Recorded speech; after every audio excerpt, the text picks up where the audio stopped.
మాకు విలేజ్లో ఇలాగే వచ్చి ఒక ఆయన మందులు ఇచ్చేవాడు ప్రతి నెల వచ్చి ఏదో ఇది విరేచనాలకి ఈ పిల్లోడికి బాగాలేదని అంటే ఇక అప్పట్లో వాళ్ళకి ఏం నాలెడ్జ్ ఉందో అంతవరకే కాబట్టి సరే ఆయన చెప్పారు కాబట్టి వేసేసేవాళ్ళు. అప్పట్లో విరేచనాలకు నెలకో 2 నెలకోసారి ఆ ట్యాబ్లెట్లు వేసేవాళ్ళు.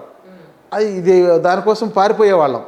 ఇవి వేస్తారని బలవంతంగా వేసేవాళ్ళు. ఎందుకంటే ఇంట్లో పడుకుంటే ఇది అపాన వాయువులు సౌండ్స్ చేస్తూ కంపు కొడుతుంటుంటుంది. ఇది బాగుంది అపానవాయువు.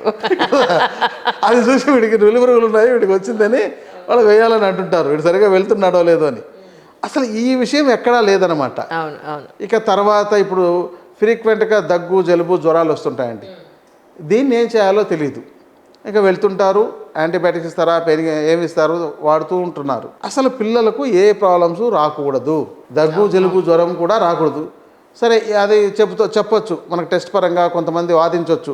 వాళ్ళకి ఇమ్యూనిటీ ఉండదు కాబట్టి ఆ ఇమ్యూనిటీ తయారవడం కోసం వాళ్ళకు ఇలాంటివి వస్తుంటాయి అని చెప్తారు.